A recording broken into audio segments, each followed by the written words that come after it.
Hola, ¿qué tal? ¿Cómo están? Soy Lisette Arriaga.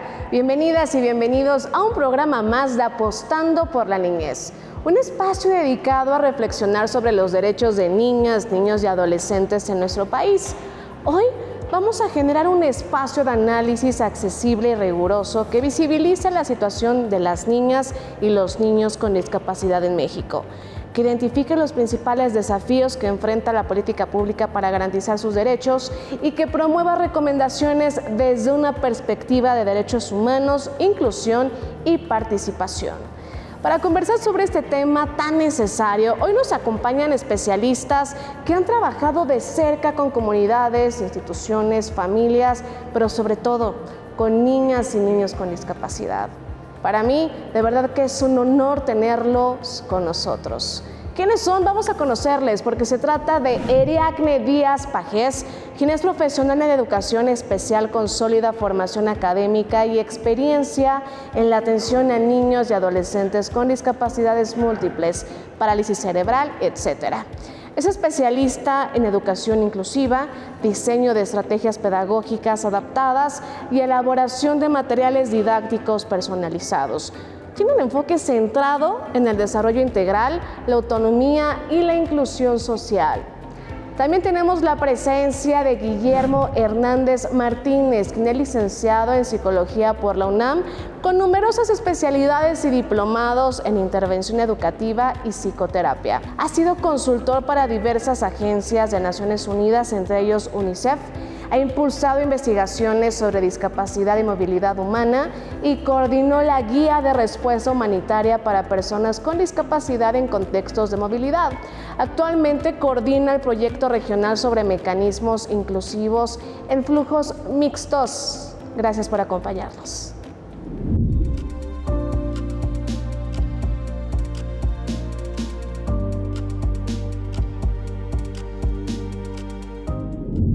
En México, según INEGI 2024, el 7.3% de la población tiene discapacidad. De ese total, 2.6 millones son niñas, niños y adolescentes con edades entre 0 y 14 años de edad. Datos de UNICEF indican que 1 de cada 11 niños en México vive con alguna discapacidad, enfrentando menor acceso a educación y salud, así como mayores índices de violencia y obesidad. La falta de datos precisos dificulta el diseño de políticas públicas adecuadas para la infancia con discapacidad en México y la región. Y bueno, para ahondar más al respecto, es que ya tenemos aquí la presencia de nuestros grandes invitados del día de hoy, Ariadne, Guillermo. Muchísimas gracias de verdad por compartir este espacio. Me gustaría iniciar. Vámonos con lo básico. ¿Cómo ustedes describirían el panorama actual de la niñez con discapacidad en México? Desde su expertise, desde su gran trayectoria en esto, ¿cuáles son las principales brechas que ustedes observan que siguen existiendo para que ellos puedan acceder a sus derechos básicos? Mira, Lisette, desde el punto de vista y muy particular, siento que nosotros hemos avanzado desde el punto de normativas en México, se ha avanzado, lógicamente, en proclamaciones a favor de la niñez y de la adolescencia con discapacidad. Lógicamente, siento también que nos hemos quedado en las normativas, o sea, el sistema de ejecución real y de evaluación para nosotros lograr los objetivos reales, ahí es donde estamos todavía con esas brechas que mencionas, ¿no? Que hay símbolos donde todavía tenemos que seguir trabajando y lógicamente perfeccionando estas normativas que hemos hecho y que hemos logrado, ¿no? Si nos caminamos 10 años atrás, hoy hemos logrado muchísimas cosas, hemos logrado mucho reconocimiento y visión, porque discapacidades y enfermedades incluso raras que no se conocían, hoy ya se tienen una audiencia y esto es un trabajo que no solamente es de la sociedad, ni es un trabajo de Estado, es un trabajo de instituciones y de la misma sociedad, ¿no? Entonces, en lo particular sí considero de que hemos hecho un avance, pero que todavía sí hay muchos factores en los que debemos trabajar y está principalmente en el sistema de ejecución de estas normativas que se han logrado establecer y que realmente es mucho trabajo, mucha fortaleza, constancia y perfeccionando, porque a medida que va pasando el tiempo, las necesidades también van cambiando.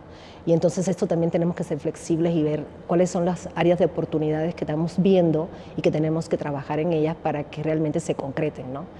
Y bueno, hablaste de estas brechas y también las mencioné, y hay brechas en el ámbito, por ejemplo, familiar, donde todavía estamos incluso viendo a los niños niñas y niños y adolescentes como objetos de asistencia y no sujetos realmente de desarrollo, ¿no? Con derechos. Y ahí de ahí parte, ¿no? La familia es un ente social, o sea, la base de la sociedad, y donde todavía nos cuesta, aparte de la aceptación y para el trabajo de ellos, y verlos así, ya por ahí estamos poniendo un sistema de limitación, ¿no? Básico en su derecho, ¿no? También, por ejemplo, en las partes de las instituciones tenemos ahí brechas que podemos, y ahorita estamos nombrándolas así. Yo creo que Guillermo me va a poder ayudar muchísimo con este aspecto, pero en las instituciones todavía tenemos la realización de que hay muchas infraestructuras que todavía no están consolidadas. A pesar de que estamos trabajando con la inclusión en el área educativa, vemos que realmente hay infraestructuras que no están desarrolladas en las escuelas, por ejemplo. Pero además también hay programas específicos del trabajo en el sistema de inclusión, de que no está determinado ni está estructurado a las necesidades propias, porque las discapacidades requieren son habilidades y capacidades diferentes en cada uno de ellos, que tenemos que visualizarlas y hacer adaptaciones y ajustes propios para cada sistema de atención. No solamente es insertarlos en un medio donde no existe una concientización, no hay conciencia todavía, no hay una educación de conciencia social para incluirlos, y entonces también los hacemos vulnerables. Entonces ahí están esos factores en el áreas institucionales, pero también cuando las instituciones como el DIF, donde está el DIF nacional, el DIF estatal, entonces no tienen realmente una coordinación y una unión para llevar ciertos programas, y entonces quedan vacíos en la estructura. También en el ámbito de salud, en el área de determinación, hay una cosa muy básica que tenemos que analizar, que es la detección y lógicamente la atención temprana. Si nosotros establecemos que hay normativas para esto, pero si nosotros no las ejecutamos realmente como deben realizarse, ahí estamos dejando un hoyo muy grande, y que lógicamente repercute en el presente, en el ahorita, pero mucho más después en el futuro. Porque si no lo detectamos, no lo orientamos como lo debemos hacer, las familias que nos llevan estos casos, ¿qué hacemos, no? ¿A dónde nos dirigimos? ¿Cómo vamos a actuar con esto? Y después no tenemos las instituciones reales que nos puedan orientar y nos puedan llevar de la mano en estas circunstancias, tanto en el ámbito de salud, en el ámbito social, en el ámbito educativo. Entonces ahí nos perdemos, y entonces perdemos muchísimo tiempo, y cuando tenemos ya adolescentes, que con el aprendizaje de la práctica estamos viviendo, no sabemos ya, hemos perdido muchísimo tiempo. ¿Y dónde está esa estimulación temprana? ¿Dónde está la atención, la coordinación, la orientación? ¿Dónde quedó eso? Entonces, eso es lo que nosotros realmente como instituciones tenemos que visualizar como Estado, los 3 estados, o sea, los órdenes de estados, tenemos que ver y lógicamente organizarnos para con la sociedad unirnos todo, porque esto no se puede lograr si no nos unimos. Como entidades a veces trabajamos de modo independiente y hacemos con grandes intenciones, grandes cosas, pero realmente en equipo es donde vamos a encontrar realmente el desarrollo, y vamos a encontrar realmente una inclusión y unos derechos propios para los niños y niñas y adolescentes con discapacidad. Entonces, esto es muy importante. Claro. Guillermo, ya Ariadne puso en la mesa, sí hay avances en las normativas, pero muchas veces se queda maravilloso solamente en papel y la aplicación es muy distinta. Tú, ¿cuál dirías que es el panorama actual de la niñez con discapacidad en México? Pues bueno, en primer lugar agradecer al canal del Congreso y a ti, Liz, por la invitación para este espacio y poder participar y compartir la experiencia de nuestra organización. Desde nuestro punto de vista, sin duda, hay muchas áreas de oportunidad. Creo que para nosotros también es importante aprovechar este espacio para alertar a la audiencia. Sobre todo, tenemos un gran marco que rige todo lo que tiene que ver con temas de discapacidad. Y eso es un instrumento de Naciones Unidas, que es la Convención sobre los Derechos de las Personas con Discapacidad, firmada y ratificada por nuestro país. De hecho, en 2022 nuestro país fue evaluado por el Comité de Discapacidad y quisiera justo partir desde ahí, ¿no? Cómo este comité hizo recomendaciones puntuales y algo que destacamos de esta convención, que fue la primera convención del siglo XXI de derechos humanos, que es la primera convención que tiene un artículo específico sobre niñas y niños y con discapacidad, evidentemente. Y creo que parte de las recomendaciones que este comité dio en 2022, justo hubo un énfasis sobre todo en grupos prioritarios, es decir, qué está ocurriendo con las infancias con discapacidad, pero de comunidades originarias, es decir, niñas y niños indígenas, niñas y niños migrantes, solicitantes de asilo y refugiados, niñas y niños desplazados por la fuerza, que son poblaciones que están prácticamente invisibilizadas. Si esto además ya lo vemos en el detalle en términos de cada una de las discapacidades, ¿no? Pues cada una de estas tendrá necesidades específicas y creo que aquí yo debo de enfatizar que es el Estado el que debe de garantizar este acceso a programas y servicios de calidad. Yo creo que una gran área de oportunidad que tenemos en materia de política pública, y pese a que en la Ley General para la Inclusión de Personas con Discapacidad está establecido dos acciones que son claves.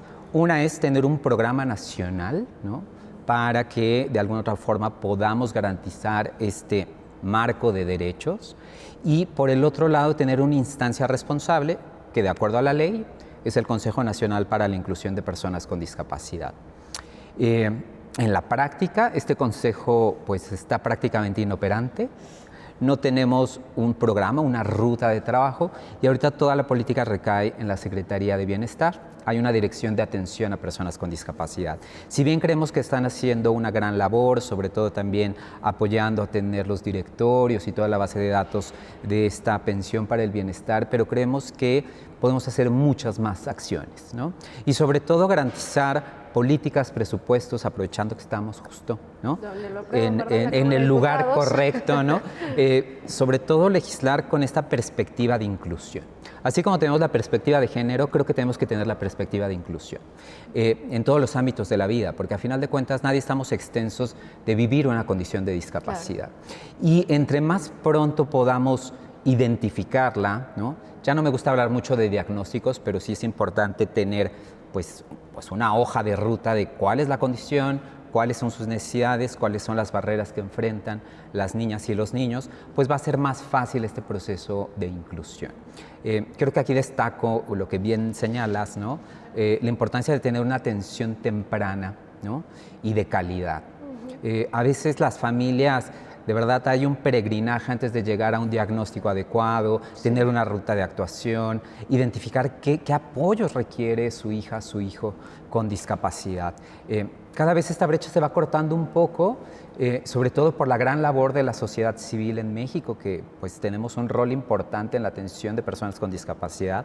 Por ahí escuchaba que, según yo, estamos ocupando como el tercer lugar, ¿no?, en términos de sociedad civil en México, las agrupaciones de discapacidad. Eso nos habla de una necesidad real, ¿no? Entonces, creo que es importante también generar esta alianza entre sociedad civil y gobierno, ¿no? Nosotros tenemos años trabajando el tema de discapacidad y qué mejor que compartir la experiencia que traemos. Sin duda hay mucho por hacer, y creo que aquí quisiera dejar como el punto sobre la mesa. Hablamos mucho de inclusión educativa, pero dista mucho de que esto sea una realidad en las escuelas, ¿no? Y creo que es importante la profesionalización del equipo docente, garantizar los ajustes razonables, contar con los sistemas de comunicación alternativa y aumentativa, en fin, o sea, son creo que muchas las herramientas que necesitamos fortalecer en nuestro sistema educativo nacional. Vaya, son los retos grandes, se está trabajando, pero todavía se tienen que realizar más esfuerzos. Ahora, también me gustaría sumar un punto que hay que dejarlo porque estamos inmersos ya todos en la tecnología, en esta era digital, y pues de qué manera a través precisamente del internet, videojuegos o aplicaciones, incluso las redes sociales, pues va a impactar todo este fenómeno al desarrollo y la autonomía de niñas, niños y adolescentes con discapacidad. Mira, no podemos satanizar esta era digital que está llegando, ¿no? Porque trae cosas buenas. De hecho, en la experiencia que tenemos a los niños y niñas y adolescentes, es un medio incluso de inclusión, porque ellos se sienten, incluso hacen identificaciones y se autoevalúan incluso a través del uso. ¿Dónde está el problema realmente en esta era digital? Y no solamente con niños y jóvenes con discapacidad, en la niñez en general y en la adolescencia, es el uso desmedido, no controlado de esta herramienta. Porque además trae recursos muy satisfactorios en el ámbito de la discapacidad, por ejemplo, para sistema en el área audiovisual, ¿no? Los que tienen algún sistema de discapacidad en esta área nos los pueden ayudar en la motricidad, incluso hasta los juegos. Adquieren ellos memoria, atención, motricidad, muchísimas cosas. Solamente es direccionarlo. Entonces, yo realmente no soy partidaria, no lo anularía para nada, ni lo satanizaría para nada. Nada más le diera un uso correcto. Buscaría la capacitación y la orientación a las familias para que lo puedan utilizar y que lo puedan llevar y que lo puedan ellos ocupar de una forma correcta, de forma desarrolladora, y además hacer uso en las instituciones educativas de estas herramientas, porque hay programas maravillosos que apoyan este sistema educativo. Entonces, eso es lo que realmente yo visualizo en esta era digital, es el uso realmente. Lógicamente hay algo muy importante que es el peligro, ¿no? Cuando no se controla, porque hay vulnerabilidades muy grandes, pues, de violencia y acoso que pueden llevar, pero puede ser controlado. Yo creo que es incluso hasta un poquito más fácil cuando todos nos enfocamos en un sistema de capacitación de uso, como todas las acciones, ¿no? Entonces ahí es donde está, en la educación de cómo usarlo. Dejas de verlo como enemigo, hay que verlo como aliado. Como aliado, lógicamente con un control y una educación para usarlo, ¿no? Porque llegó por algo. Y llegó para quedarse y para seguir avanzando. No, y para aportar, no lo podemos ver como daño, hay que aportar. El uso desmedido es el que nos va a lastimar. Entonces, nada más hay que ponerle control. ¿Tú qué podrías agregar respecto, Guillermo? Bueno, pues algunos puntos importantes. Creo que, en primer lugar, pues sí, sin duda vivimos ya una era digital. Creo que basta el ejemplo de lo que fue la pandemia por COVID-19. Esto nos orilló a todas y todos, pues, aprender a cómo manejar, ¿no? Y cómo manejarnos en el entorno digital. Hoy ya es muy fácil hacer compras en línea. Yo creo que antes de la pandemia pocos comprábamos en línea. Ahora creo que todo el mundo compra en línea, ¿no? Sí. Y pues incluso las jóvenes con discapacidad, las familias, ¿no?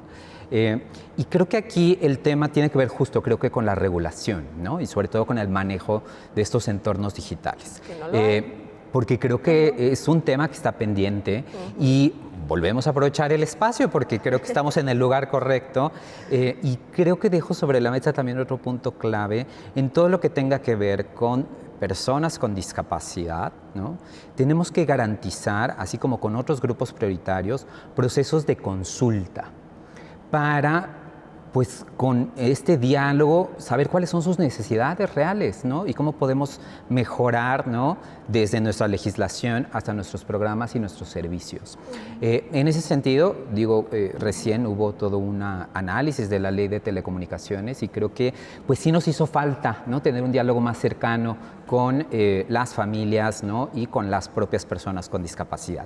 Pero volviendo al tema digital, creo que también pondría sobre la mesa el tema de la accesibilidad.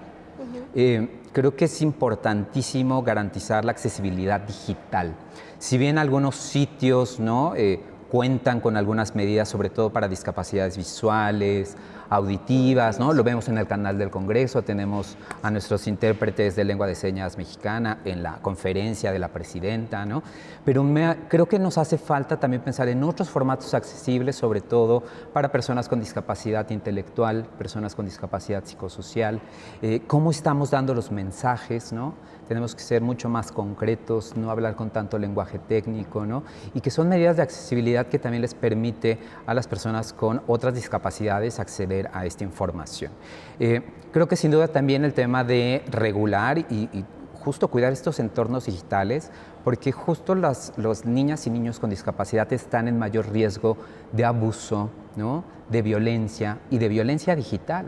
Entonces necesitamos también promover programas de alfabetización digital, no solo para las niñas y los niños, sino también para las familias y los grupos Las docentes, escuelas, ¿no? claro. Para que tengan herramientas, ¿no? De cómo poder también alertar, ¿no? Ahora sí, como dicen, con quien más confianza le tengas, que algo está ocurriendo.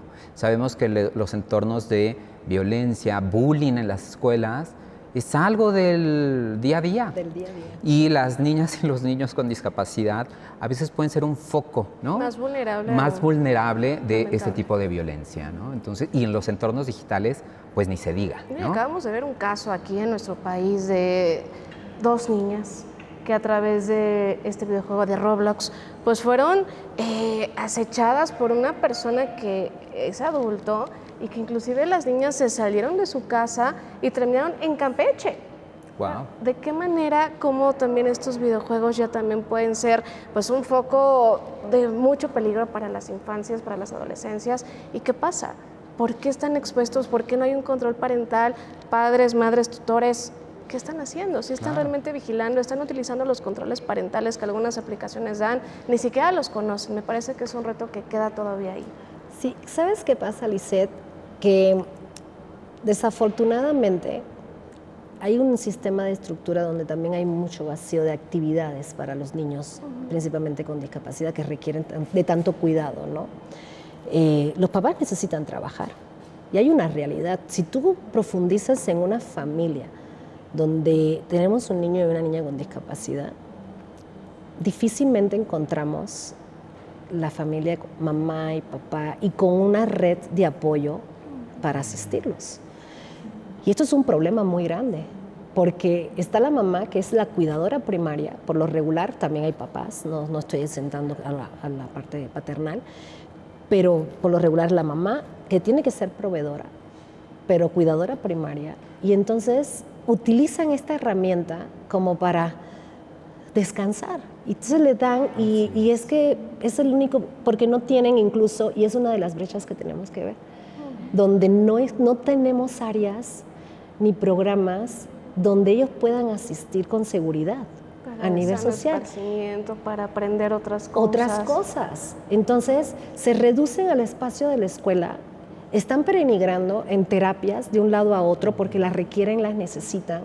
Entonces, cuando hablaba Guillermo precisamente de esta parte de que se habla de la inclusión, que realmente en una escuela, bueno, está el programa de la USAER, que lo conocemos perfectamente, que tienen sus grupos con discapacidades múltiples y ellos están integrados, no está el sistema de concepto, pero cuando ellos se van de ahí, que tienen que quizás algunos tomar terapia, que ahí no las toman, porque no es el medio para hacerlo, después, ¿qué hacen? Esa mamá, ¿qué hace?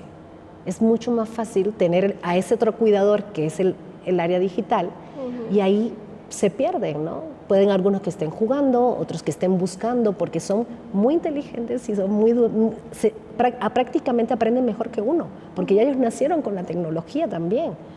Y entonces es lo que vemos, a veces minimizamos o limitamos en nuestro pensar sus capacidades, pero no, ellos son muy capaces de hacer muchísimas cosas, entonces no visualizamos eso, y ahí están los peligros, ahí está la vulnerabilidad que hablamos, porque no hay una educación, como dice, no hay una educación ni para la familia, ni para los docentes, ni que trabajan con ellos, y menos para ellos.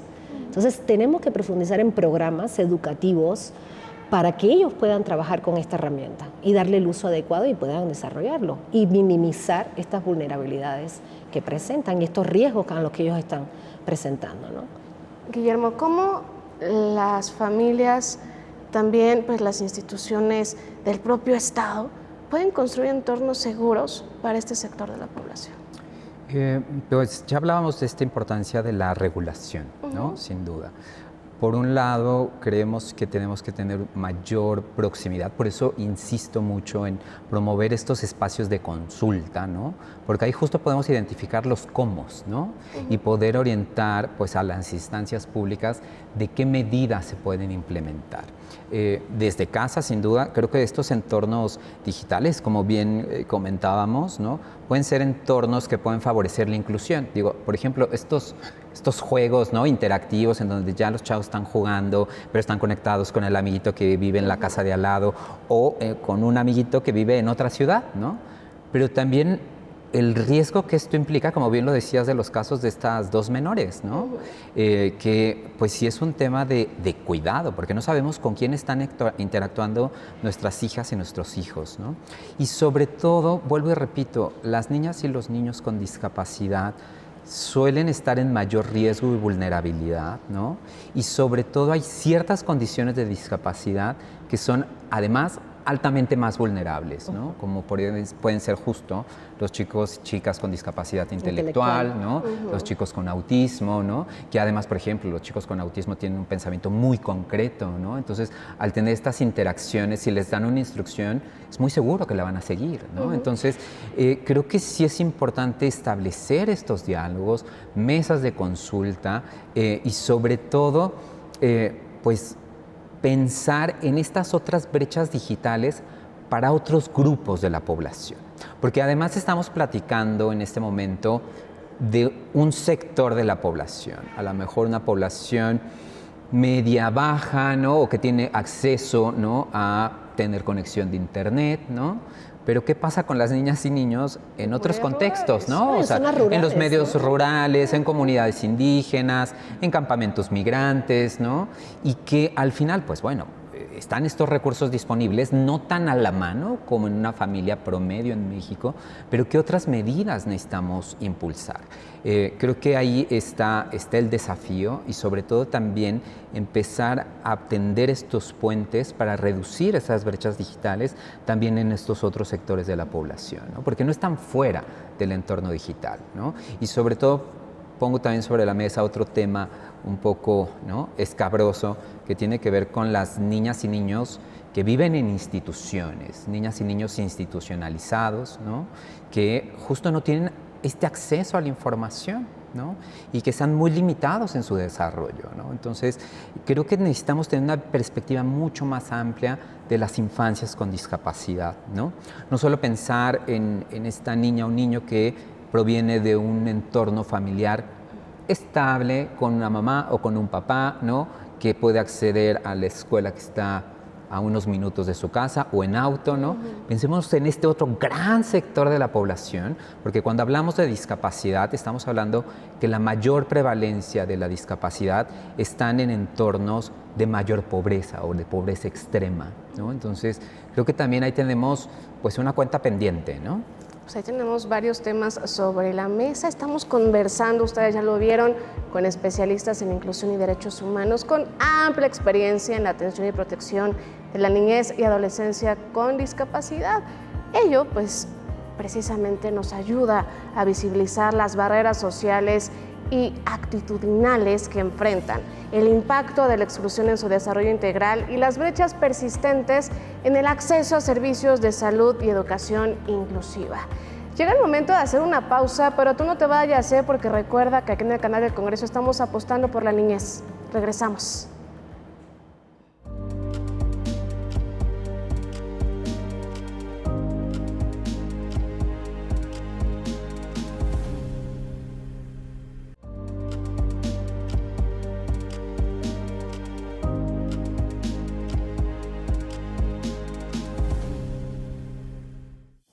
Seguimos conversando y analizando desde diversas aristas este tema tan importante que es las niñas, niños y adolescentes en nuestro país que tienen alguna discapacidad. Me gustaría aquí apuntar esto, y es que si ustedes dos tuvieran la posibilidad de dar 3 recomendaciones prioritarias para fortalecer la política pública dirigida a la niñez y adolescencia con discapacidad, ¿cuáles serían?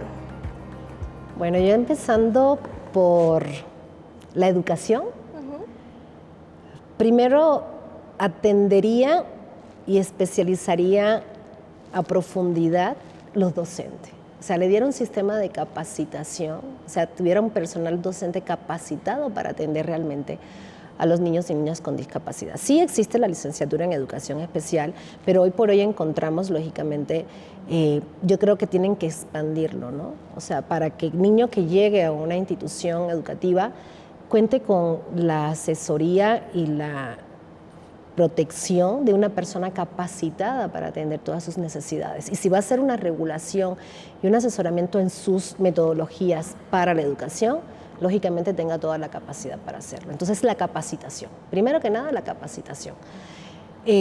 También en las capacitaciones de instituciones de salud y del trato de trabajadores públicos, en el sistema de derechos que tienen que tener, porque no conocen, muchos trabajadores no se conocen los derechos que presentan. No se conocen, lógicamente, los tratos que deben tener y las características propias que presentan. Entonces, no puedes tampoco dar un trato regular, o sea, tienen sus especificaciones. Entonces, hacer normativas con respecto a esos. Y un aspecto muy importante que es el presupuesto. No puede haber una inclusión y un desarrollo si no hay un presupuesto, lógicamente, coordinado, establecido, concreto, en actividades directas. Porque sí se pueden establecer, y bueno, sabemos que hay ciertos presupuestos que se han establecido, pero se disuelven y no van objetivos concretos de desarrollo reales. Y yo creo que para obtener objetivos reales, otra de las cosas, yo escucharía a las familias, que son realmente los necesitados, le daría la palabra a las familias y consultaría con ellos y generaría con ellos políticas de desarrollo.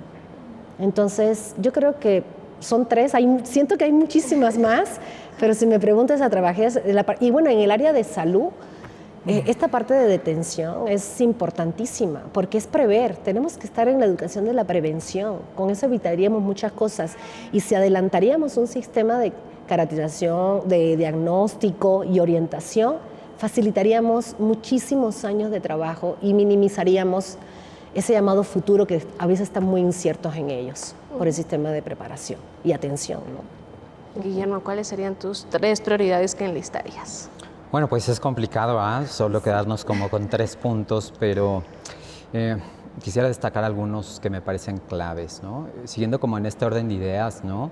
Creo que sí es importante fortalecer los servicios y los mecanismos de atención e intervención temprana para niñas y niños de 0 a 6 años, ¿no? Sobre todo porque entre más pronto podamos identificar cuáles son las necesidades de estas niñas y niños, ¿no? Pues va a ser más fácil su proceso de inclusión y además justo reducimos de manera significativa el impacto de la discapacidad en la vida de esa pequeña y de ese pequeño, ¿no? Entonces, entre más pronto brindemos la intervención, los apoyos, la rehabilitación, y creo que esa parte también es clave, ¿no? Haciendo este engarce con el tema de salud, ¿no? El garantizar estos servicios de rehabilitación, pero que además estén en la medida de lo posible en los entornos más próximos, ¿no? A las propias familias. Vuelvo y repito, aquí la situación se complejiza cuando estamos hablando que un gran número de estas niñas y niños viven en zonas, ¿no? De contextos rurales, ¿no? Comunidades alejadas, y que a veces se tienen que movilizar a las cabeceras municipales para recibir algún tipo de atención específica. Otro punto clave, ya decía, tiene que ver con la educación inclusiva, pero una educación inclusiva de calidad y real. Sobre todo, digo, con esto no quiero demeritar el trabajo que hacen muchas docentes, ¿no? En el ámbito educativo, ¿no? Pero todavía tenemos pequeñas viejas prácticas en un enfoque más de integración más que de inclusión. Creo que también esto nos implica a redefinir el rol de la educación especial en México, ¿no? Que tiene una parte fundamental en la atención, pero no es la única alternativa. Y cómo tenemos que garantizar que las escuelas y en las aulas regulares estén todas y todos los niños con discapacidad. Y creo que aquí tenemos una brecha particular, porque normalmente o hablamos de niñas y niños, de los más pequeños, ¿no? Como en edad escolar, ¿no? Y en los jóvenes adultos, pero está este sector de adolescentes, ¿no? Que a veces no miramos y tienen sus necesidades, y sobre todo mucho que tiene que ver con temas de salud sexual y reproductiva, ¿no?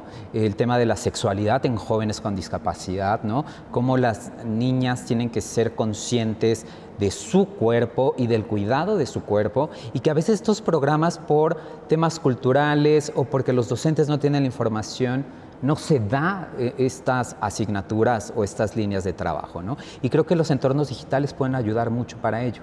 Y eso me lleva como a la última, como gran análisis en temas de accesibilidad y seguridad digital, ¿no? En términos de, vuelvo y repito, a garantizar la accesibilidad conforme a los estándares internacionales, ¿no? En todos los portales y sitios del gobierno, ¿no? Y sobre todo también buscar mecanismos para regularizar, ¿no? Para controlar estos medios digitales, ¿no? Y creo que esto siempre es importante hacerlo de la mano con las personas con discapacidad, en espacios de consulta, de intercambio. Pero además, estos espacios de intercambio también tienen que ser accesibles, ¿no? ¿Qué vamos a discutir? ¿Cómo lo vamos a discutir? ¿Cuáles son nuestros puntos, ¿no? Porque no es lo mismo la necesidad que tendrán en una comunidad en Oaxaca que en Ciudad de México o en Chihuahua o en Monterrey, ¿no? Entonces, creo que también es importante partir del contexto sociocultural, ¿no? Entonces, pues sí habrá mucho por hacer, hay mucho por hacer. Sin duda, creo que aquí el punto está en exigir a nuestras autoridades a cumplir con esos compromisos al firmar y ratificar la convención, porque ya estamos a un par de años para la próxima evaluación, que ocurrirá en el 2028. Y esto en términos de tiempos Naciones Unidas es bien poquito tiempo. Sí, es nada. Y la última evaluación fue en el 22, y si me pongo a hacer una revisión rápida de cómo vamos en las recomendaciones del comité, digo, chispas, nos falta mucho, mucho, mucho. Entonces tenemos que redoblar el esfuerzo, y creo que lo podemos hacer siempre trabajando de la mano sociedad civil y gobierno, ¿no? En pro de la inclusión y los derechos de todas las personas con discapacidad. Perfecto. Ahora me gustaría conocer, porque ya vimos que tenemos la presencia de dos grandes expertos, ellos pertenecen a instituciones de renombre, en el caso de Iriacne, Cumevi. ¿Qué es? ¿Qué hacen? Si las personas que en ese momento nos están viendo, nos están escuchando, desean saber más, ¿cómo les encuentran? Mira, Cumevi es una institución educativa de desarrollo integral para niños y jóvenes, porque tratamos niños desde los 3 años hasta los 25 años, ya son ya jóvenes, o sea, vamos a adultos, pero los tomamos como jóvenes. Y atendemos toda la parte educativa que es necesaria, pero también atendemos la parte clínica. Todas estas terapias que ellos requieren, terapia de lenguaje, terapia cognitiva conductual, terapia de lo que es la parte de la parte sensorial. Y además tenemos este trabajo con la familia de capacitación. Esto que hemos hablado de que hay que estar educando, hay que estar preparando, hay que estar orientando todo el tiempo en todos los ámbitos, eso es lo que hace Cumevi. Entonces, manejamos un programa individualizado para cada uno de nuestros chicos y chicas que llegan al centro, y niños y niñas, donde analizamos sus necesidades. No trabajamos, lógicamente visualizamos el diagnóstico, pero realmente trabajamos con su potencialidad para minimizar, corregir o compensar sus necesidades, haciendo una estrategia de intervención integral, educativa y terapéutica para desarrollarlo y lógicamente buscar esta inclusión realmente en la sociedad, donde ellos desde un punto cognitivo y con herramientas sociales puedan incorporarse según sus propias capacidades. Eso es Cumevi. ¿Cómo nos pueden encontrar? Nuestra página es www.cumevi.com o en el correo info@cumevi.com o en el número telefónico 5514-000643. Entonces ahí nos pueden encontrar sin ningún tipo de problema, pero en las redes también como Cumevi, ahí nos encuentran. Perfecto, muchas gracias, Guillermo. A ver, tú platícame, ¿qué es Coamex, por favor, y también Claro para que que sí. la gente pues sepa qué hacen y también puedan acudir a ustedes. Claro, claro. Bueno, la Coalición México por los Derechos de las Personas con Discapacidad fue creada hace más de 15 años con un propósito muy particular que era velar por el cumplimiento de la Convención sobre los Derechos de las Personas con Discapacidad en México. Eso nos implicó tener mucho diálogo con Naciones Unidas, con ciertas agencias, ¿no? Y sobre todo con el Comité de Discapacidad. Pero el objetivo de esta coalición ha sido, creo, sin duda, ¿no? Tener una plataforma de trabajo, porque esta coalición es una coalición de organizaciones que está fundada y conformada por organizaciones que tienen muchísimos años en la atención de personas con discapacidad. Estamos hablando de organizaciones como APAC, que tiene más de 50 años de existir, ¿no? Está CONFE, que tiene como 46, 47 años, que atendemos a personas con discapacidad intelectual. Iluminemos por el Autismo, que hace mucho trabajo de incidencia, particularmente aquí en el Senado, por cierto, con nuestro presidente Gerardo Gaya. Cada una de estas organizaciones tiene una agenda de trabajo, pero además tenemos servicios de atención directa, desde la intervención temprana, a la inclusión educativa, a la inclusión sociolaboral. Y siempre desde este enfoque de derechos humanos. Algo que también nos ha caracterizado como coalición es que hemos tendido puentes con instancias de gobierno, pero también con instancias internacionales para llevar la experiencia de nuestras organizaciones. Y particularmente ha sido bien curioso porque Coamex, si bien su materia prima era la incidencia y velar por los derechos humanos, en el camino nos dimos cuenta que había un tema pendiente, que nadie estaba trabajando, ¿no? Y desde hace algún tiempo en la región de América Latina, Coamex ha sido pionera, ¿no? Para dar rutas de atención para personas desplazadas, migrantes, solicitantes de asilo y refugiadas con discapacidad en México y Centroamérica, a través de muchos socios aliados, como por ejemplo una agencia de cooperación alemana, que es CBM Internacional, con quien logramos definir una guía de respuesta humanitaria para orientar, por ejemplo, al Instituto Nacional de Migración, a los albergues de migrantes, ¿no? Al propio ACNUR, la Oficina del Alto Comisionado de Naciones Unidas para los Refugiados en México, en términos de cómo brindar una atención inclusiva a personas con discapacidad. Pues la verdad nuestra labor es muy amplia, ¿no? Les invitamos también a conocer nuestro trabajo, ¿no? A través de nuestras redes sociales, también conocer la página de internet de Coamex, es coamex.org.mx, que además, déjame te cuento que estamos contentos porque esta página cuenta con una herramienta de inteligencia artificial. Okay. Podrán conocer a Jackie, nuestra asistente virtual. Es una perrita galgo con discapacidad con la cual pueden interactuar, ¿no? Y les pueden dar información sobre la convención, sobre esta guía de respuesta humanitaria y otros documentos que además podrán encontrar en nuestra área de recursos y de biblioteca. Para finalizar, me gustaría mucho poner esto en la mesa. Sé que no estaban prevenidos, pero nos debe de importar. Estamos en una geopolítica que ha sido cambiante, se está redireccionando y también pues incluye a niñas, niños y adolescentes seguramente con discapacidad. Tenemos un conflicto bélico en Ucrania, en Rusia, tenemos ahorita lo que está pasando en Venezuela, los niños migrantes, las niñas migrantes, yo lo habías puesto en la mesa, Guillermo. ¿Qué pasa con estos contextos? ¿Qué deudas existen con la niñez? Bueno, pues si me lo permiten, además es nuestra área de trabajo. Y ahora que escuchamos estos conflictos, ¿no? Que además obligan a las personas a movilizarse de sus comunidades de origen.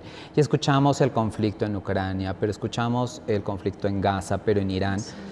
Pero siempre que estoy en estos espacios les digo, a ver, señores, o sea, piensen en Sinaloa. O sea, la situación del conflicto en nuestro país debido al crimen organizado es importante. Hay muchas personas con discapacidad que están saliendo de sus comunidades de origen porque no tienen servicios o porque a veces también son reclutados por el propio crimen organizado.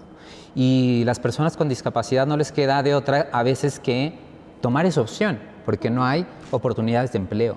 Y sobre todo los jóvenes, eso es lo preocupante. Es un formidable ¿no? empleado del crimen organizado. Entonces, pues ahí sí tenemos un tema pendiente, ¿no? Creo que tenemos que abrir estos debates, ¿no? Afortunadamente nuestra coalición tiene pues una perspectiva amplia, ¿no? Como podemos dar una opinión en materia de salud, pero también en infancia, pero también en movilidad, pero creo que tenemos un gran bagaje, sobre todo el respaldo de estas organizaciones que tienen años, ¿no? De trabajar en México, ya decía, CONFE, APAC, ¿no? Libre Acceso, que fue una de nuestras organizaciones clave, que fue la primera que tocó en el Senado para decir, oigan, este edificio es nuevo y no es accesible, ¿no? Y se tuvieron que hacer medidas para poder garantizarlo, ¿no? Entonces, pues bueno, de verdad les invitamos a que conozcan nuestro trabajo y sobre todo, pues a través de este espacio, pues invitar a las autoridades, ¿no? A tener mayor cercanía con la sociedad civil. Perfecto, ¿algo que tú quieras compartirnos, Ariadne? No, es decir, es reforzar esta invitación, lógicamente, del Estado y al acercamiento de las asociaciones, porque como bien decía Guillermo, creo que tenemos una base de experiencia donde se pueden apoyar y como que somos el eslabón entre la sociedad, las familias con discapacidad y el Estado. Si nos utilizan realmente en un sistema de escucharnos y darnos la voz para facilitar ejes de comunicación y vías, creo que va a ser algo muy importante porque la coordinación entre Estado, instituciones y la sociedad, esa unión es donde va a tener el éxito realmente para un sistema de desarrollo, inclusión y además de atención. Si esto no se logra, porque por separado, pero que podemos tener muchas intencionalidades y hacer mucho trabajo, pero si no nos unimos, realmente no podemos trabajar y dejar de ver, pues vuelvo y repito, la discapacidad como un objeto de asistencia. Es realmente un sujeto con derecho, con todos los derechos, con todas las necesidades y con todas las capacidades para salir adelante. Entonces, en nosotros está la responsabilidad y la corresponsabilidad de todos de sacarlos adelante con trabajo, escuchándolos también, porque nosotros no estamos en su lugar. Y si nosotros aprendemos a escucharlo y a trabajar juntos, por eso, lógicamente el resultado va a ser maravilloso. Instituciones como las coaliciones que tiene Guillermo, instituciones educativas y de atención integral como CUMEVI, que hay programas, pero como otras asociaciones que se dedican a profundizar y lógicamente incluso hasta investigar, ¿no? En el ámbito de salud.